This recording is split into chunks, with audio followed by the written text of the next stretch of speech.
I never thought I would talk about my marriage like this, especially not online. But after what happened, I can't stop replaying it in my head, because the worst part isn't even what my husband said, it's where he said it, and who was watching when he did. That night was supposed to be simple. Just a small gathering with friends and co-workers, the kind of place where you smile, make polite conversation, and pretend everything in your life is fine, even when it isn't. And I remember feeling relieved that he came with me, standing beside me, acting normal, like maybe things were finally getting better. For a moment I let my guard down.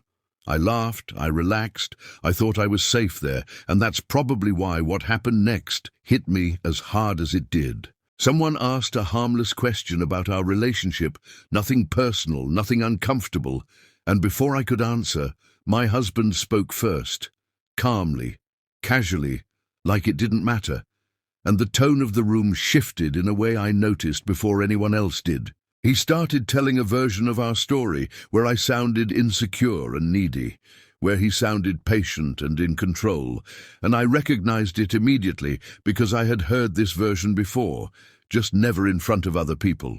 I tried to smile through it, tried to gently interrupt, but he kept going, adding details, choosing words carefully, and with every sentence I felt myself getting smaller while everyone else listened. People started looking at me, some smiling awkwardly, some clearly uncomfortable, and I could feel my chest tighten as I realized he wasn't joking to bond or tease, he was performing, and I was the punchline. That was the moment something inside me shifted, because I saw how comfortable he was doing it, how confident he looked with an audience, and I understood that this wasn't a mistake or a bad joke.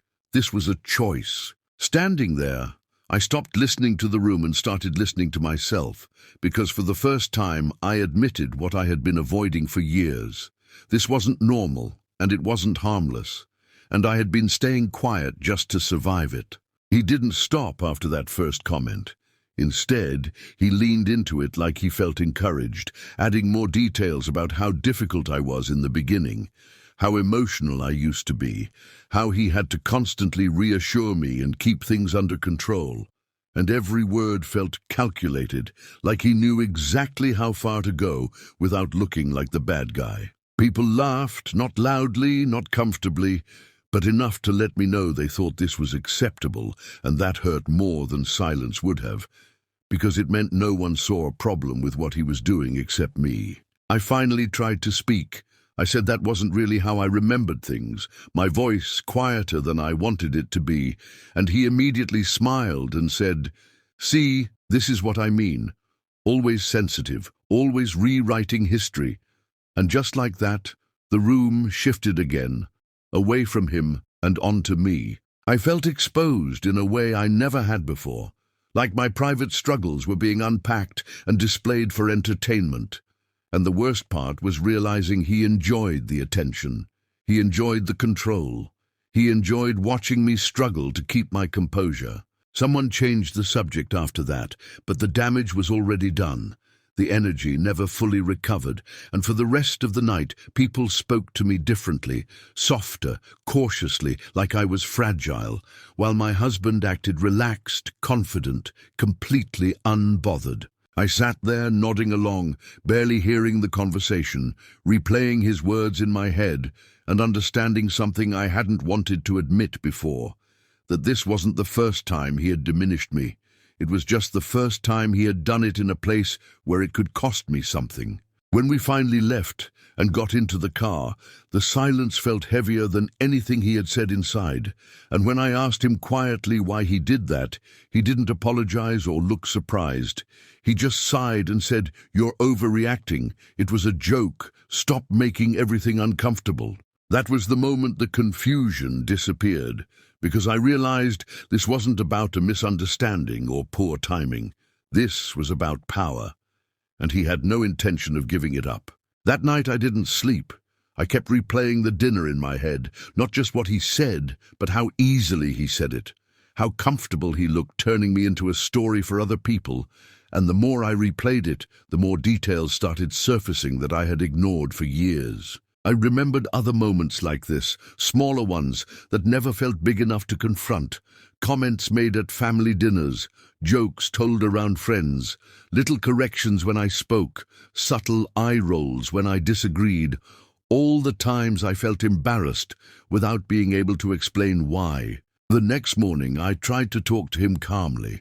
I told him what he said hurt me, and that humiliating me in front of my co-workers crossed a line. I didn't raise my voice. I didn't accuse him. I just explained how it made me feel. He listened quietly, and for a second I thought maybe this would be different. Maybe he would understand. But instead he looked annoyed and said, I was making a big deal out of nothing, that everyone jokes like that, and that if I didn't want to feel embarrassed, I shouldn't take things so personally. Something in me shut down when he said that, not anger, not sadness, just clarity, because I realized he wasn't confused about what he did, he just didn't care how it affected me. I asked him if he would ever speak about himself the way he spoke about me in front of others, and he laughed and said that wasn't the same thing, that I was being dramatic again, and in that moment I understood that this conversation was never going to go anywhere. For the rest of the day, he acted like everything was normal, asked what I wanted for dinner, talked about work, laughed at his phone, while I sat there feeling like something fundamental in our marriage had cracked open. I started questioning everything, wondering how long I had been minimizing my own feelings just to keep the peace. How often I had stayed quiet because it was easier than being dismissed, and whether staying silent had slowly taught him that my dignity was optional. By the end of the day, I wasn't crying anymore. I wasn't even angry. I was just tired of explaining, tired of shrinking, and tired of pretending that this was the kind of relationship I deserved. The next few days were heavy, not loud or dramatic, just heavy in a way that sits in your chest and refuses to move. And the more I watched him act like nothing had happened, the more certain I became that silence was exactly what he expected from me. I stopped bringing it up and instead started paying attention, noticing how easily he dismissed my opinions, how quickly he redirected conversations back to himself, how often he corrected me in front of others with a smile that made it sound harmless while still making me feel small. I finally told him I needed space, not as a threat and not as a punishment, just space to think. And he laughed and said I was being dramatic again, that I always calmed down eventually and that this would pass like everything else. That response did something to me because it confirmed what I had been avoiding. He wasn't afraid of losing me. He was confident I would stay, confident that my discomfort would fade before his behavior ever changed. I packed a small bag and went to stay with a friend for a few nights, and for the first time in a long while, I slept without that tight feeling in my chest, not because I was happy, but because I wasn't constantly bracing myself. While I was away, he texted like nothing serious was happening, asking practical questions, making jokes, avoiding the topic completely, and when I finally told him I was considering counseling, he replied that he didn't need a stranger telling him how to behave. That was the moment I understood this wasn't about fixing a single incident. It was about whether he believed my feelings mattered at all, and the answer was becoming painfully clear. By the end of that week, I wasn't asking myself if I was overreacting anymore. I was asking myself how many more moments like that dinner I was willing to survive, just to keep a marriage that only worked when I stayed quiet. When I went back home, the house felt different. Not tense or hostile, just quiet in a way that made everything clearer. And I realized I wasn't scared anymore, not of arguing, not of upsetting him, not even of what would come next. I tried one last time to explain myself, not to convince him or change him, but to be honest, I told him that what happened wasn't just embarrassing, it was humiliating, and that respect shouldn't disappear the moment other people are watching. He listened with the same expression he always had, patient on the surface, distant underneath, and then he said something that settled everything for me. He said, "You're choosing to see it this way, and if you leave over words, that's on you." In that moment, I understood that he would never take responsibility, because doing so would mean admitting that my dignity mattered as much as his comfort, and he wasn't willing to do that. I stopped arguing, stopped explaining, and for the first time, I didn't feel the urge to defend my decision, because I finally saw the pattern clearly. This marriage only worked when I stayed small, agreeable, and silent. So I made a choice, not out of anger or revenge, but out of self-respect. I chose to step away from a relationship where humiliation was called honesty and boundaries were called drama. I don't know exactly what the future looks like yet, but I know this much: love should never cost you your voice.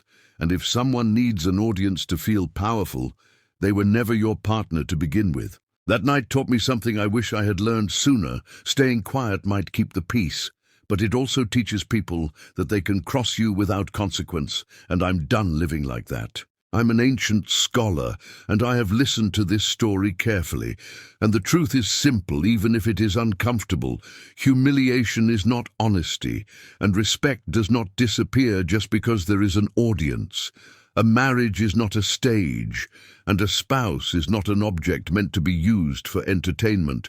When one partner gains confidence by making the other feel small, the relationship is already broken at its core. Power that comes from embarrassment is not strength, and laughter built on someone else's silence is not love.